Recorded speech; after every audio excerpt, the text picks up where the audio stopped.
Hi, it's May the 3rd, 2019. This is 508, a show about Worcester. What do you want candidates to be discussing as they run for Worcester School Committee? That's the question I'm asking. I'm Mike Benedetti. Are you actually asking it right now? I was going to say, was that just another round of dead air there, Mike? This is Brendan Milligan. Cheers. And this is Tracy Novick, legendary former school committee member and 2019 candidate. Tracy, I hope that this year we end up getting to interview every candidate for the school committee.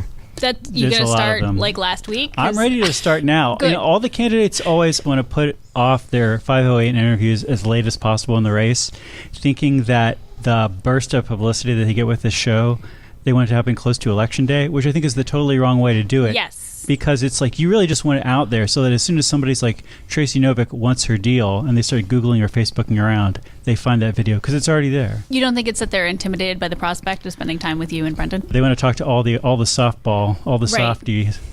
Fake journalists. I think these candidates don't realize that what being defeated in arm wrestling by Mike Benedetti will do to one's campaign. I'm literally doing physical therapy right now, and I'm going to have my shoulders in such good condition by the time we start interviewing candidates for real. But, you know, the way we've always done this, I'll tell this, Gabby, is we ask people in the world, we ask people in Worcester, what are the issues you want to hear the candidates discuss? And then we narrow it down to a set of maybe 6 formal questions. And we'll even email people beforehand and be like, when you come on the show, this is what we're going to ask you. And it ends up being a pretty good loose format, surprising considering you're writing down all the questions ahead of time. And it helps you to focus on the issues because, you know, in general politics, the temptation is always to really focus on the, the characters, the plot, the people, the personalities, because the political part of it is always a little bit dry and a little bit complicated and not always a fun thing. But talking to people in this way has been a format that's worked really well in years past. School committee stuff, I don't know anything about school committee stuff. I really feel like I have reprogrammed my brain to so you've been saying that for a number of years. Information about the school committee. So Tracy, you were on the school committee for a while. You follow these school issues really closely. You've been blogging about Worcester school stuff forever. So I'll put it to you. What are the questions that you want to hear the candidates discuss this year? I want to hear them talk about really what they actually are going to do about the school funding issue, which is a state issue. And we keep hearing speeches, down the street here over at City Hall, but so far haven't really seen Worcester do much outside of Worcester on that. And then the other thing, which is going to sound super boring and wonky, but actually affects everything we do, is, you can call it accountability, you can call it how we're managing things, but basically how are we actually educating the population of kids that we have right now? Because I'm not seeing a lot of conversation around that. Wait, what's that? How are we educating them? The kids that we actually have right now. So Worcester is majority, most of the kids right now actually come in with a first language that they're speaking other than English. Right. Did you know that off the top of your head? I know that the school population of Worcester is very demographically different than the older than school age population of Worcester, right? We're still a pretty white city, but the Worcester public schools are by no means a pretty white public exactly schools. Opposite. And I'm interested in seeing how much our full demographics have shifted since 2010, because that was certainly true then. I'm wondering how much both the immigration since then and also just sort of since it is a young population that is growing. Right. How much has that shifted the whole population? But yes, in particular, what I would say is that the Worcester Public Schools are not how most of Worcester that is older probably thinks of Worcester. Well, and again, I feel like it's probably how anybody in Worcester who does not spend a lot of time interacting with young people thinks of Worcester. Because again, if you interact with the rest of Worcester, you're interacting with basically a bunch of white guys. Well, and I think that this gets into the general truism, right, of how many, in general, who spends what kind of time with who, right? So you know that most white people spend most of their time with more white people. So I think that probably yes. Well, that's probably true. Feedback. That's probably true. Also. Well, let me break these 2 questions down. I'll try to get more clarity on the second one. But the first one, we asked this question on Facebook, and Steve Quist, our friend, here's how he formulated that question about funding. He said, Worcester is owed in excess of $84 million due to the state underfunding our school system previously. What do these candidates propose in order to retrieve the monies rightfully owed our city, and how long before Worcester is repaid in full? Is that a good question, or do That's we a good question. I would put it more like $100 million, Steve. So maybe up your cue up your number there. So that we have tried for a number of years legislatively. And my understanding at this point, I mean, there's bills on the table, at least one of which, the Promise Bill, would actually deal with the issue sufficiently. My understanding is that the delegations that are pushing for that are actually getting pushback, particularly from the House leadership, around their advocacy for their cities. Mm-hmm. So, I mean, I guess part of my question is that okay? Which is a larger issue, of course, a state issue. But then also, if the answer is not going to be legislative, because my fear is that part of the solution will be taken out of the bill, is Worcester actually really ready to sue? Because, I mean, we've had to do it twice before. The last time they left the door open and said, well, we think they're making progress. Did it Come work? back. Did it work? The first time it did. Okay. Right. So that was a McDuffie case in 93. Since then, there was the Hancock decision, which basically said, well, we think they're making progress, but if they stop making progress, you can come back. Mm-hmm. And I think that we have a pretty good case now that says you can come back. My understanding is that there's actually cities that are already starting to sign up plaintiffs. And I don't know how active Worcester is in that, because it's being dealt with in executive session, of course, because you're filing lawsuits. Right, because it's secret stuff. This is why I'm happy we had Tracy on, because she goes directly to lawsuit, right? And I honestly didn't even think about that. My thought was okay, how long is it going to be before we have to set up a blockade at the Wachusett Reservoir Dam and point out to Boston that we have the ability to cut off your water supply? We're getting our money, or we're no more water for Boston. We should just. We thought a much more adult, reasonable, process-driven this is solution. Sort of, the things that have made Worcester great, right? Which is, you guys thought you had a revolution in 1776. We did it a couple of years earlier. Yeah. Get back to us when you're ready to follow suit. So that number is crazy, because whether it's also one of those numbers that if it was a civil suit, you could probably get a judge to say, yes, you are owed that money. But good luck getting it, because nobody has that money to give you, sort of thing, too. There's the other problem that even if the House leadership turned around and said, yeah, absolutely, Worcester is owed every penny of that plus interest, the money doesn't necessarily exist in a way that someone could just show up with a big paper lottery check or something and say, good luck, spend it wisely. Mm-hmm. And that's the real problem, is not only are we underfunded, but money doesn't really necessarily exist unless it's pulled from someplace else. Mm-hmm. Or we actually increase revenue. Right? Which means yes, increased taxes. Totally, yes. Yes. With another can of worms. Exactly. Yes. So I'm going to say, I'm writing a Q1 next to that, which is funny because it's Steve Quist's question. So that sounds like a solid question. I'll change that to $100 million, and otherwise I'll use Steve's verbiage, basically. So you said the second thing is how we're educating the students we have. Matt Hollis wrote in and said he wanted to hear candidates talk about disciplinary practices that disproportionately impact youth of lower socioeconomic status. Do you mean that particular can of worms, or do you mean a larger can of worms? Well, so that's actually fascinating, because one of the things, again, to get super wonky, Massachusetts actually changed its accountability standards, which you probably heard floating around. What accountability of who to whom? So of how the state basically says schools are doing, right? Okay. So you probably heard Worcester is a level 4 city, or they have level 4 schools. I've definitely not heard that, because I've tried to because you really have tried hard not to. Is that good or bad, level 4? Level 4 was bad. Okay. So the federal government passed a new version of the elementary and secondary education law, which is the big federal law on education, and said, okay, you guys can change some of what you're doing. And so all of the states had to put in new plans, and they were allowed to add different stuff. And some of the states actually added information around disciplinary disparities, or at least some districts did. So Montgomery County, Maryland, for example, actually has added a section on not just disciplinary disparities, but in general disparities among student populations. And that's part of what they're reporting out on their schools. They're saying, okay, so here's how the different groups that you have in your school are doing at all kinds of stuff, including discipline. And they're saying to the schools, we want to see this starting to change, and we want to see these things starting to level out. Mm-hmm. So that isn't included in what we report to the state. It's not included in the official stuff for Massachusetts. But one of the conversations that's been happening in a couple of different places, I was on a panel at the State House a couple months ago for Mass Inc., is around the other thing that happened is they redid the local report cards, which has additional other kinds of information about your school. Okay. And the question is, does that include everything that you need to know about your school that's valuable?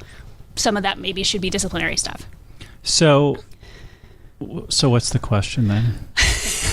My question is, what is important for everybody to know about schools? What's important for parents to know? Yeah. What's important for kids to know? What's important for teachers to know?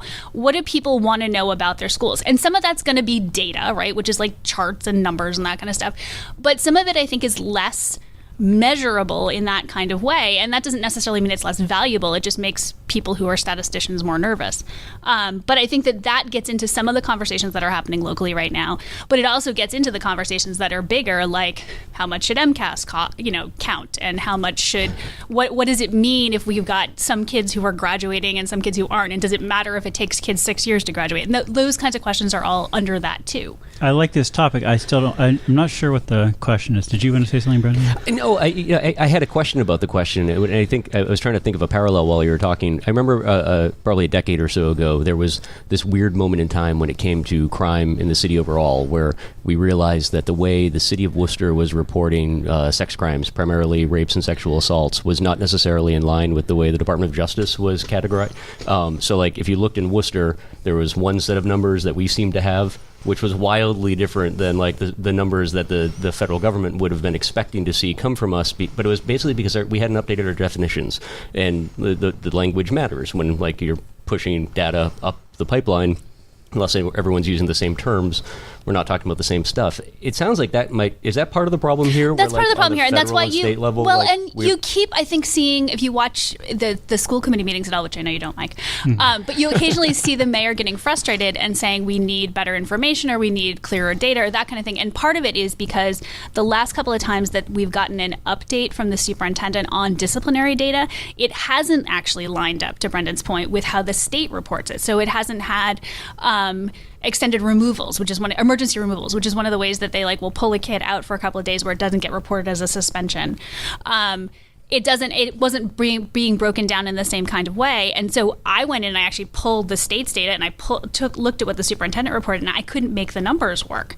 So yes, some of it is that. The other thing is, I think that there's this ongoing notion that somehow the state has data. The state gets its data from Worcester. Right. I mean, it's not like it's a different set of data. It just, are we getting the same report? Is it possible that a lot of the problems that we see in terms of some of the, especially now, and some of the really, they shouldn't be, but they are uncomfortable conversations to be having, especially along matters of race and discipline and outcomes in particular. Is it possible that nobody is actually intentionally being awful in the way they're approaching things, but their expectations from a data perspective are so wildly different, and maybe they don't? I'm trying to play devil's advocate. I think that there are. I think that most people are not being awful. I think that the part of it is the perspective, and you can appreciate this because you had parents who were in education. Part of this is the perspective that people approach things from, right? Sure. No teacher wants to hear you got to stop suspending kids. Okay, I have had kids in my classroom. Cause so many problems. Exactly. I've had kids in my classroom. I had kids that got suspended out of my classroom. I've been there. But the question becomes, are we suspending kids in line with the percentage of kids in the population? And Sure. That's entirely the question. And I think that part of the problem, and a bunch of us, including a bunch of us from Worcester at the time, because I was on the school committee and I went and testified in Boston on it, when we changed the state law around discipline and suspension and said you can't expel kids anymore, you need to provide an alternative education for them, we went, which is Chapter 222, you'll hear people refer to that. We went in and we said, unless you are providing additional funding, we need more assistant principals. We need more funding for alternative programs. We need more mental health counselors. We can't just because you're asking tell us people to do more. Well, yeah, we can't just tell teachers that they can't suspend kids. We can't just tell schools they can't suspend kids. We can't just have that be the only thing we're saying. And so they did that. I mean, that's not what they did, but they changed the regulations around that. And there was no additional support. So exactly what we said has happened, which is you've got people who are trying to make this dance of making the numbers work, but they aren't actually being provided the additional supports that are supposed to be in place in order to make this actually be effective. Because you're not doing anything, you're not improving the classroom atmosphere necessarily, and you're not actually also improving the kids, which was the intent of the Chapter 222, was to actually improve their educational outcomes too. So we've got this question about accountability, and here's what. Look at you! You're talking about school accountability, Mike. Don't remind me. I have here. But this draft of this question is: what's important for people to know about the academic outcomes of our schools? And we also want to add something about the academic outcomes and the disciplinary scene, or how do you what's the phrase that describes that topic? See, I mean, I come back to the fact that the Massachusetts Constitution says that we're supposed to be essentially creating the next generation of democratically participating citizens. And so I feel like it's bigger than academic and it's bigger than discipline. It's sort of if that's actually our goal, then how are you best achieving it? That doesn't help you phrase your How about question at all. safety? Is safety too much of a propaganda term? It is totally a propaganda term. Yeah, because safety is one of those things that is such a personal perception thing. I always just think back to the Committee for Public Safety during the French Revolution, which were, of course, the guillotine people. There is that. So that's whenever I hear people use safety as a propaganda term, I'm just like, we have a long tradition. See, I became a mom during like the soccer mom thing, and everybody was trying to appeal to soccer moms by talking about like foreign policy in terms of how we were supposed to be safe, and this was like a soccer mom issue. And I always remember feeling like, even though I had a kid who played soccer, that in no way represented me. So what about the word discipline? What if we say what's important for people to know about the academic outcomes and the discipline in our public schools? That's another one. Don't you need to define that word discipline before? The majority of people in our society probably still believe that some degree of corporal punishment is necessary to raise a child. Again, right? I feel like I want to raise the topic in a way that somewhat, is like, this is the part of the interview where we're going to talk about. Yeah, no, I'm not knocking your question. I just think that's part of the problem is that like you those words, they don't mean anything, or they mean so many different things to so many different people throughout the community that until they're defined. And I actually think that's ultimately the problem is like we've got all these disparate groups of people disparate groups of people in the city who are having the same conversation using the exact same words that don't mean the same thing at all. Yeah, they're talking past each other in many cases. Exhibit A is the word racism, which of course means about 6 to 10 things depending on how you mean it. But that's the easiest one. And right. I try and view this stuff through myself now as someone who just acknowledges being a complete idiot and hopes to learn more every day, right? I'll be the first to acknowledge it was probably only 3-4 years ago that it fully settled into my head that from an academic perspective, when people are discussing racism, they're not talking about like individual prejudice. Like hurting bigotry, right? Like, right. And I was raised in a generation where the word racism became synonymous with bigotry, and then something happened in academia, which again, because I was an idiot, wasn't involved in that conversation, where we're talking about institutional matters and whatnot. Mm-hmm. And I would love to sit down. I bet one of the things we should do, and we should do it not live, we should actually figure out a way to do this. Like, we should find, like, Roger Nugent and actually, like, sit down over drinks and actually talk through, like, his perception of how that conversation went down with Dante, and then do the same with Dante. And I bet, like, if I didn't just out this idea, like, we would end up with two conversations that were so wildly completely different that you would... Right. It's like, oh, this is how wars start. Like, this is when people don't actually pay any attention at all to what the other group is saying. They agree completely. Like, we're all on the same page, same team, whatever, like want the same hopes and dreams, but we're not using the same language. Right. These just lead to misunderstandings that are so far apart from whatever the core misunderstanding of the core disagreement is that you end up having some big debate over who's a racist or not, which is not the point.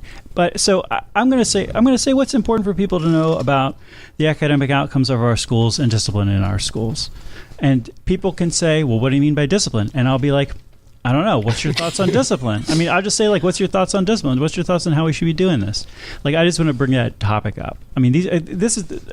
Well, what do you mean about... let's ask each other that. What do you think when you think about discipline in the schools? I think that... I feel like I want to go... I think I want to get to question 3. Like, I feel like... Wow, I feel like the question is just to ask people is to say... The question we're asking non-candidates is, what are the issues? And we're trying to frame the issues... turn them into questions so that we can then bring those to the candidates and put it to them in a standard way. But I feel like all of these things are so, I don't know. I mean, it's kind of like the question of what's the right tax rate. Right. No, totally. And there's one answer which probably has to do with revenue maximization. There was one thing that has to do with infrastructure improvement. And there's probably something that involves like your basic understanding of political science and rights and responsibilities. And, it's like wherever somebody's head is at. That's kind of what I want to hear. I don't want to hear a specific. I'm not asking the questions expecting there's a right answer. Yeah. There must probably an answer I agree with more than others. But sure. We're asking the questions just to be like, hey, like, tell us what your deal is. Do you know what we should have as a bonus question for this process for not just school committee, but city council as well, too, if we can commit some of those folks to come through? totally as a bonus question, can we acknowledge that this timeline is complete bonkers town, and we should get away from it as fast as humanly possible? And we'll build solidarity through the city by getting everybody involved to just acknowledge the simple reality that the reality we're living in is not the one we all signed up for. This is some version of the Matrix where, like, clearly it's rebelling, and we're on our last legs. And yeah, I feel like I would definitely ask that to people. I think we would have to really write kind of a long question, because there's definitely some people whose heads are not in the place of, like, are we living in a simulation? Or, of course, we're living in a simulation. So what's skip type over the of simulation? That's fine. Doesn't have to be the simulation part. Yeah. Just acknowledging that everything is getting weird. I saw someone post yesterday about it being apparently the version of the Newhart show, right, where he woke up. Right next to Suzanne exactly. Plachette. I mean, there's every version of that. There's Everybody like the gets Dallas some and the degree of shot, a dream. right? I wish I was living the Suzanne. Yes, I wish I was living the Suzanne Plachette version of the Newhart. That would be so much We're definitely not living in the right now. Suzanne Plachette universe. So question one is the state owes us money, and question two is the whole issue of academic outcomes and discipline. Sean Dacey wrote in and said, comprehensive sex education, school suspension rates, police presence in schools, recess, Doherty's new site, will it impact Newton Hill? The first thing he says is comprehensive sex education. Is this a question that we want to ask? Is this a question people want to hear about? Or is it a question people are pretty much have nothing to say and we're just tired of hearing about? I mean, you can establish, I guess you can probably, I feel like you probably know where most of the incumbents are already. Maybe you need to establish where the challengers are. I also feel like there's probably a little bit of tap dancing that's taking place in some sectors on that one. Sure. And again, like when we ask these questions, I might repeat the question to somebody if they evade it the first time, but I mean, I will arm wrestle people, but not in order to make them answer the question. Like if people want to evade the question. I was going to say, this doesn't really feel like your style either. That's their deal. If people want to evade the question the first two times I ask them, I'm like, great, that's where you're at. I'll ask the next question. And honestly, this goes back, while there is actually kind of a generally accepted definition of what comprehensive sex education means, it is also, to Brendan's point, another one where people will say, oh, yes, of course, but not necessarily actually really mean. Yes. Oh, totally. This is one that, to me, it's just like, man, this is probably, on a local level, one of the best examples of something that scales as high into the universe when it comes to politics or, interpersonal relationships possible, that it's like the terms are defined by extreme mentalities and that are like fringe and like really fringe and tiny and not at all representative of what most people want. And what most people want is something that's probably such a slam dunk to get through if it wasn't that it was only the extremes that were staking out ground and being the ones to bring forward ideas. I mean, sex ed. Isn't this stuff that like Louisiana's already tackled? Like, I mean, in the places where they haven't, they're the ones that have done the research that shows that, hey, if you don't do this, look what happens. Your pregnancy rate goes through the roof. Exactly. Yeah. I mean, so what's a question we can ask about sex ed that involves specifics so that somebody can, so that we can sort of get people's sense of where they are on these issues? And I'll say this too, in part it's because I think that people will be running for school committee or whatever and may actually have done no reading about sex ed and just kind of know what they feel in their gut. And if you start asking them about the Detroit model or the Muskegon model or whatever, they're going to have no idea. So part of the thing is you just want to ask them should sex ed, involve X, Y, or Z? You just kind of framing it that way. For somebody who doesn't know anything about the issue, they can at least answer a more specific question. Or give them essentially Brendan's version of the question, which is to say, there's been a lot of conversations around comprehensive sex ed. What does that mean to you? Yeah.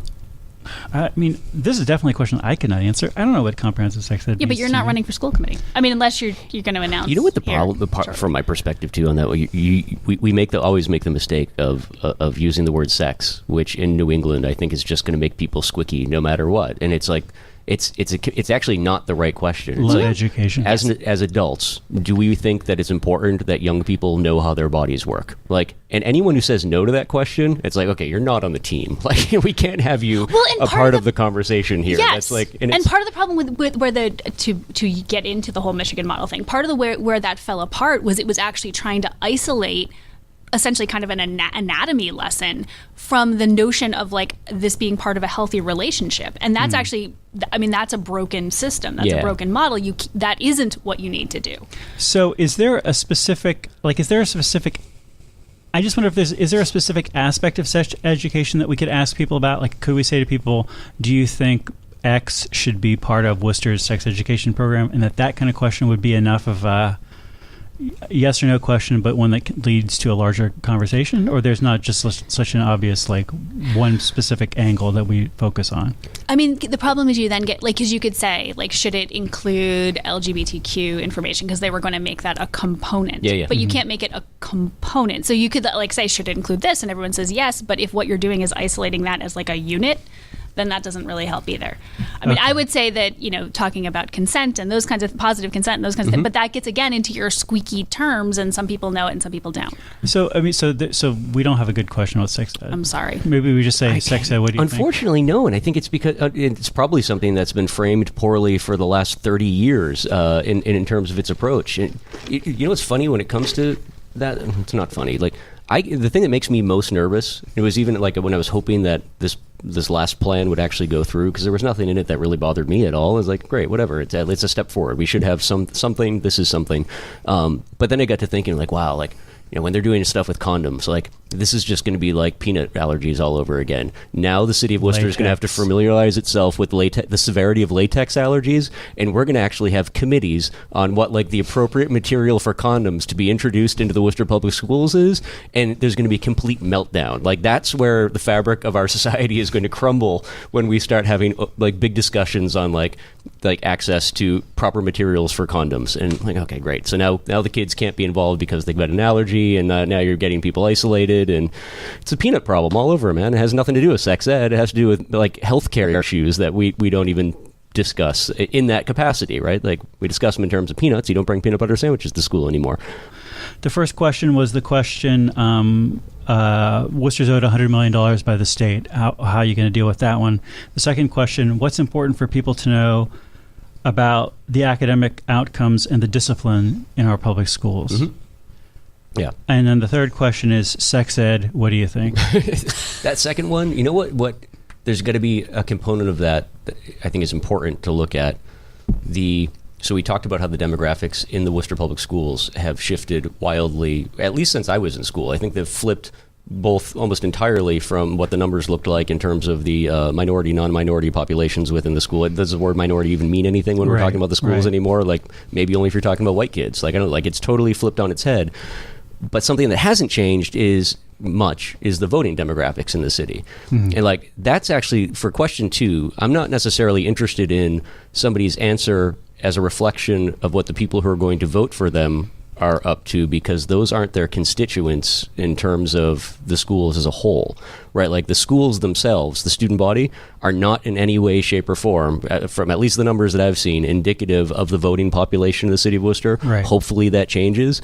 So it really doesn't matter what somebody's take on that question is if they're only speaking to the people who are likely to show up at a polling place and vote for them. Okay. Does that, you get what I'm saying there?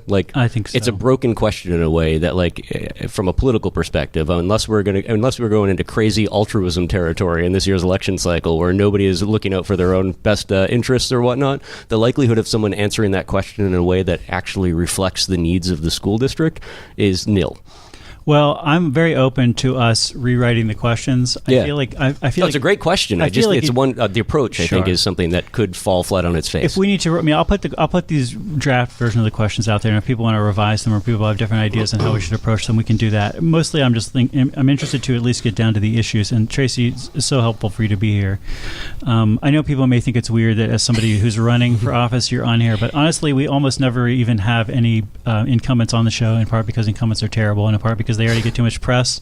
But this is one of these deals where you're like a pseudo-incumbent, pseudo-not-incumbent, neither fish nor fowl. So I think it's legit to have you on here talking about this topic. So we got a couple more Facebook comments that I'll read. Tom Nitty has a comment: abolish Common Core, something I haven't heard about in a while. Hilda Ramirez says, ask them their experience with education policy. We need people that can understand how the decisions affect over 25,000 students. How will they legislate for all students? And Bruce Russell, the Snow Ghost, says, candle mass. That's massive. He's got a fondness for February 2nd? Or? I think Hilda did a better job of articulating my question than I did. I thought you were going to say than Bruce Russell, but they're just different universes. Yeah. Hilda's question is my question. Is that question 4, how will you legislate for all students? That's all I'm getting at, yeah, because I think specifically that second question, which is a big one and pretty heady because it has less to do with although there's a lot there that's going to be measured. I think it's more about the philosophy that someone would take in terms of how they're going to guide the public schools forward. And again, what I might think is the right thing to do, like as a parent or like a school committee member, isn't necessarily reflective of the student body anymore. And it's like, I think it gets back to the problem of, does our body of teachers even like really reflect or understand what's going on with the student population as a whole? Is there too much of a gap between them along lines of race or what have you? Or it's a sticky question, but I think it's an important one because our voting population is not necessarily representative of the population that's being served in the public schools at this point. Here's what I got. Here's what I'm going to do. I'm just going to steal these people's wording. So the question would be, what's your experience with education policy? What in your life has helped you to understand how your decisions would affect over 25,000 students? Yeah. Thank you for that, Hilda. Okay. So, Tracy, unless you have a strong objection to that. No, I mean, I think that what I might do is I might consider framing it. Education policy is kind of a fluffy term, not the way that Hilda means it, because she actually does education policy, but I think people may get off track there. But I think what I might consider doing is maybe hitting them with the demographics of the schools and then say, what in your experience and how are you essentially going to prioritize the, Yeah. So if, to Brendan's point, this is what the student body actually is, where does that lead us? Okay. So the first question we would ask the city councilors previously was, why are you running and how have you been active in public life in Worcester up until now? I feel like this is a question we'll definitely keep. The question about school funding, the question about discipline academics, the question about sex ed, and the question about demographics and how you would be aware of how your decisions would work. So then the big question, so the final issue to try to sort out here is the less serious questions. I wouldn't say not important questions, maybe the most important questions. The first being, how much can you bench? This question has ended up having some hilarious consequences, but has generally been a disaster. Yeah. People don't know how much they can bench, or at least they won't tell us. Right. Do we want to ask them any sort of question along these lines? No, I don't. Probably not. I think it's something that shouldn't be, but we should probably. It's just been an abject failure. I mean, we're definitely going to ask city council candidates, actually, a snarky question about, are you aware that you're running for city council and not the school committee? You know what I think? I don't know if there's an equivalent for these guys. Thank you very much. I appreciate that. I think we always ask that question in a way that we assumed that somebody knew what the answer was going to be. How much do you bench press? Mike Benedetti knows how much he can bench press, so should you. I tell you, I assume that most people don't know, but I would assume that way more people than know would know. So I think the right way to flip that around for the school committee would be is just ask a question that you would expect somebody to have the answer to. What is the appropriate amount of time for physical education for our students in elementary, middle, and high school? Because it's kind of in the same universe, right? But that's an area that is just, we are abject failures as humans, as educators, as stewards of young people, with the complete lack of both play and physical ed time that we have during the school day. And that's one of those things, it's just not up for debate. We know that's the right thing to be doing for people, both from a health perspective and mental health perspective, and we just ignore it. So we should just be asking, what's the number? What if we ask about percent body fat? What median percent body fat should our students have? I'm not going down that road with you, but okay. No, but that's something that for me, I feel like there are more pressing matters from, I think, a larger social perspective that all these questions we should be discussing and whatnot.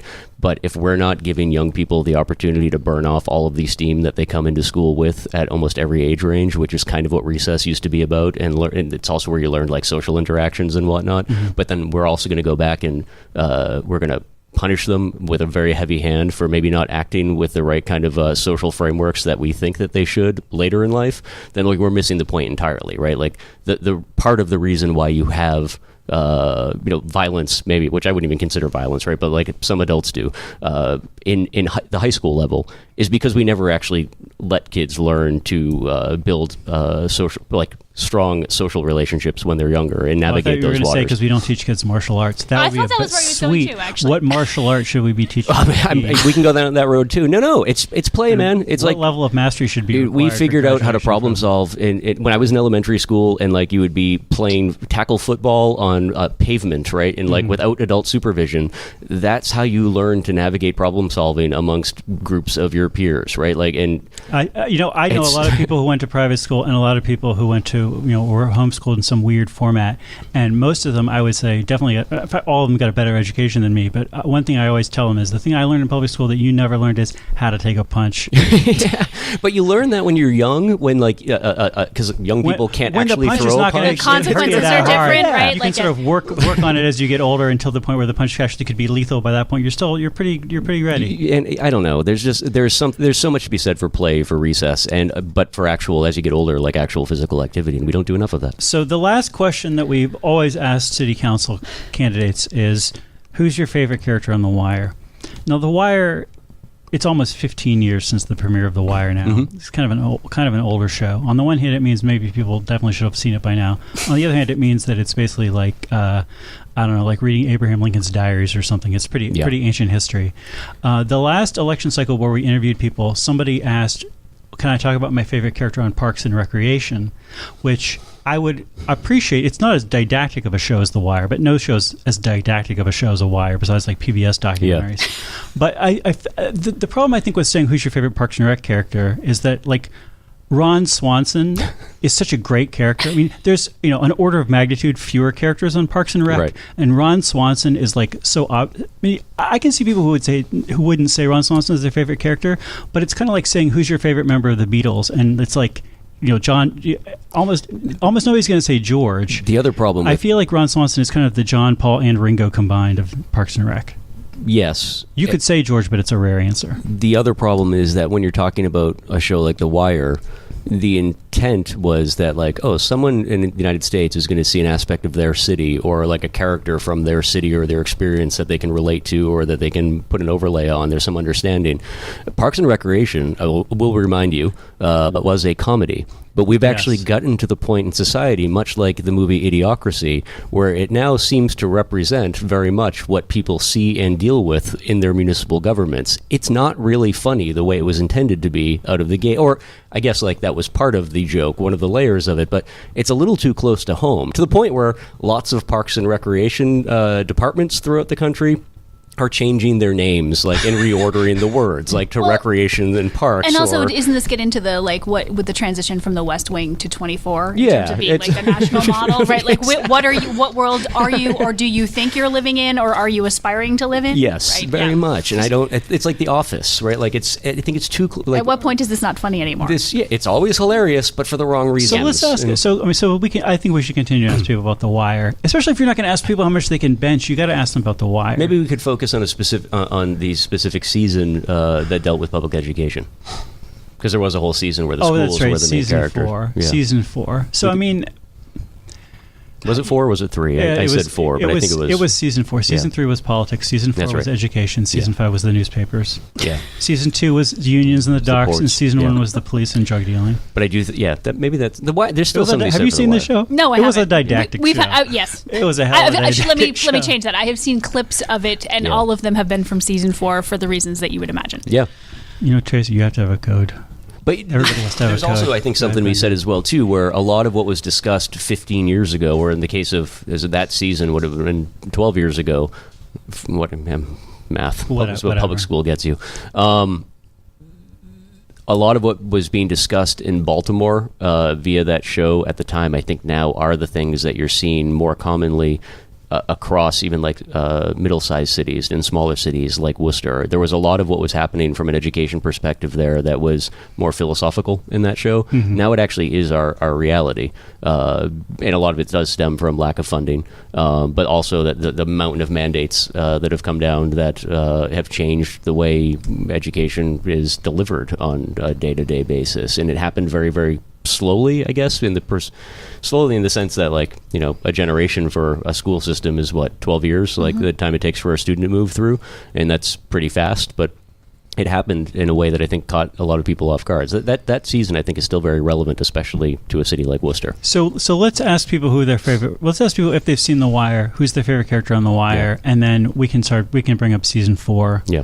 As a way to sort of round out. You haven't seen season 4 of The Wire. I've only seen clips of season 4 because it tends to show up places where people are trying to make a particular point about things. Is Amsterdam in season 4? I don't think that was. I think Amsterdam's in season 4 too. Anyway. Yeah, no, I don't. Was it? Yeah, it might have been. That's where they introduced a lot of the kids. That yeah. Yeah. Okay. Yeah.